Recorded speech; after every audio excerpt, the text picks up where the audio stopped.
What is happening, everybody?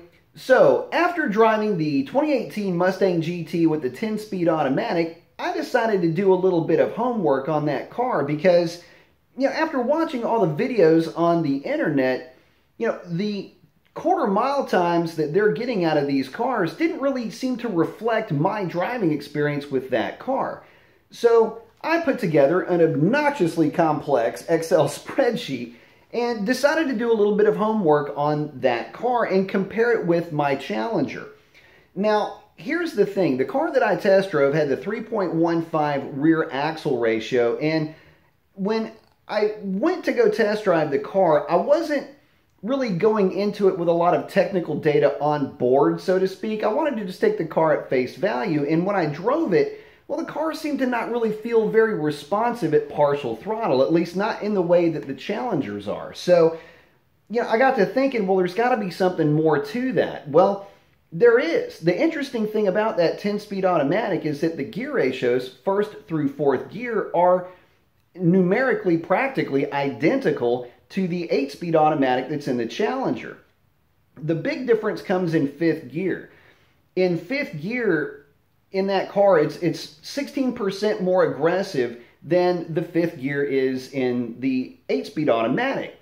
And what that means is that if you've got one of these cars and you take it to the drag strip, it's that fourth to fifth gear shift where that car really does stay in its power band and is able to maintain a solid acceleration rate going through the traps.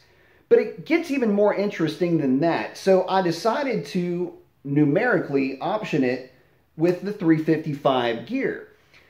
And here's where things become extremely interesting, because that car with a 355 gear is putting the exact same amount of torque through the drivetrain and to the rear axle as the larger 392 is through the 8-speed automatic with the stock 3.09 rear axle ratio.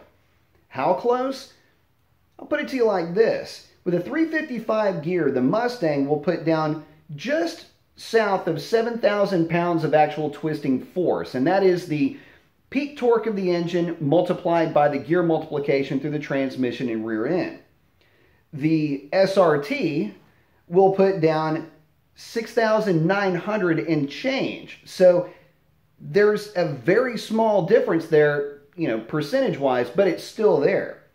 Second gear, Mustang, 4,400 versus 4,600 for the Mopar. Third gear, 3,190 versus 3,082 for the Mopar. Fourth gear, 2,600 for the Mustang, 2,400 for the Mopar. You can see that it's starting to really favor the Mustang as it's going through the gears. And that to me was pretty interesting, but the big one is fifth gear. 2,266 for the Mustang, 1,800 for the Mopar. That's a big difference. And again, this is with the Mustang equipped with the 3.55 ratio versus the 3.09 ratio for the 8-speed automatic.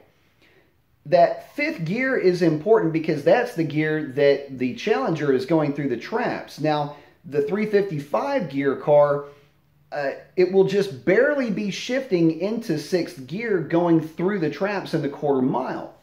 So it's basically done all of its heavy lifting up to that point, and then it shifts. Now, to give you another weird, eerie, similar scenario, sixth gear for the Mustang with the 355 gear at 7,500 RPM would put you, and this is with the stock performance pack tires, just under 137 miles an hour. Fifth gear for the Challenger will put you right at 131.5 miles an hour, again, with the stock size tires, with the SRT. Now, the reason why that's interesting that they're so numerically the same is that when that Mustang shifts into that higher gear, it will come into that higher gear at a higher RPM. In other words, more into its power band.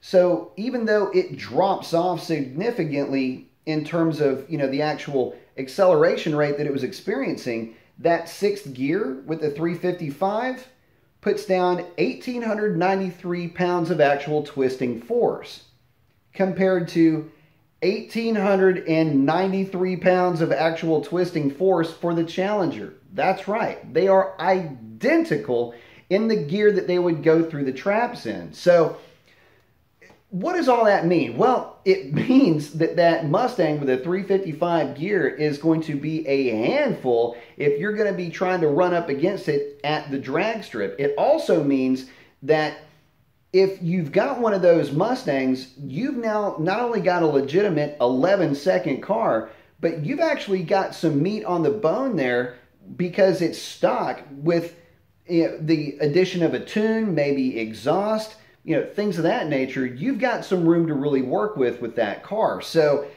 I think with a 355 gear, a solid tune, great DA, you might be looking at a car that can get, down into the 1130, 1120 range without too much of a headache. Now, granted, you're going to have some fantastic conditions, but, let's say in a 1,000-foot DA, maybe a 1,400-foot DA, you could be looking at an 1150 car on a drag radial. And that's nothing to sneeze at. So, what I wanted to do is just kind of chat about this with you guys, give you some technical data on the car, my thoughts on it, and just the driving experience that I had with the 315. If you're looking at the Mustang GT, you're going to want an option with that 355 gear, no doubt about it. So, at any rate, that's a wrap on this one. Just a quick chat on the car.